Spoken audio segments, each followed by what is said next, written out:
ఇంట్లో కూర్చొని కూర్చొని బోర్ కొడుతుందని అలా టైం పాస్ గా బయటకు వెళ్ళొద్దామని చెప్పేసి అయితే బయటకు వచ్చాము. అలాగే నా ఫ్రెండ్ ఎయిర్ యాక్సెసరీస్ తీసుకుంటా అని చెప్పింది, క్లిప్స్ అండ్ రబ్బర్ బ్యాండ్స్ అలాంటివి. సో పనిలో పని అయిపోద్ది కదా అని చెప్పేసి అయితే ఇంటి దగ్గరలో ఉన్న 10 రూపీస్ మాల్ కి అయితే వచ్చేసాము. ఇది నా బెస్ట్ ఫ్రెండ్, ప్రతి పనుల్లో నా తోడు ఉంటది. చాలా వీడియోస్ లో కూడా మీరు చూసుంటారు తినని. ఇది లేకుంటే నా రోజే గడవదు. మీకు కూడా ఇలాంటి బెస్ట్ ఫ్రెండ్స్ ఉన్నారా? కామెంట్ చేయండి. అండ్ ఇక్కడ చూస్తున్నారు కదా, ఒకటి తీసుకుంటాను ఒకటి చూస్తుంది. వచ్చిన పని కానివ్వదు, అవసరం లేనివన్నీ చూస్తుంది.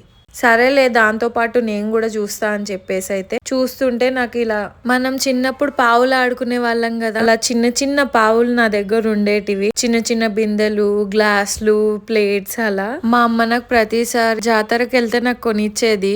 మీరు పావులతో ఆడుకునే వాళ్ళ? కామెంట్ చేయండి. ఈ మధ్య స్టైల్ గా కిచెన్ సెట్ అని కూడా అంటున్నారు కదా పావుల్ని. సో ఇంకా తనకు కావాల్సిన ఐటమ్స్ అన్ని షాప్ చేసుకొని బయటకైతే వచ్చేసాము. సో ఇంటికి వెళ్లే దారిలో ఇక్కడ షూ షాప్ అయితే కనిపించింది. మా హ్యాపీ గార్డ్ కోసం ఎప్పటి నుంచో అనుకుంటున్నా తీసుకుందామని, ఎన్నో షాప్స్ కూడా వెతికాను. మా హ్యాపీ గార్డ్ కి పర్ఫెక్ట్ షూస్ అంటూ ఎక్కడ దొరకలేదు.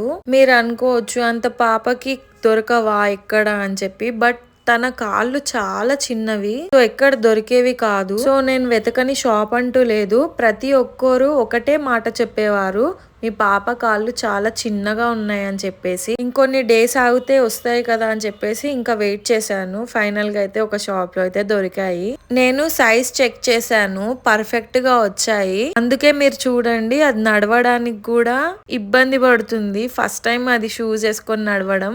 చాలా హ్యాపీగా ఫీల్ అవుతుంది ఆ షూస్ వేసుకొని. అది డాన్స్ లేస్తుంది, పరిగెడుతుంది అసలు. ఇంకా ఫైనల్ గా షూస్ అయితే చూసాము బట్ తీసుకోలేదు. ఇంకా షెర్రుకి కాల్ చేసి అడిగితే హాలిడే ఉన్న రోజు వెళ్ళి తీసుకుందాంలే అమ్మా అని చెప్పాడు. ఇంకా నేను అంతలోపు నా ఫ్రెండ్ ఇంటికి వెళ్ళాను. ఇంకా షెర్రు ఆఫీస్ నుంచి ఫ్రెండ్ ఇంటి దగ్గరకు వస్తే మేము కలిసి ఇంటికి వెళ్ళిపోయాం. ఇంటికి వెళ్ళగానే ఫ్రెష్ అయ్యి డిన్నర్ ప్రిపేర్ చేసాం. ఇంకా తినేసి పడుకున్నాం. See you for next video.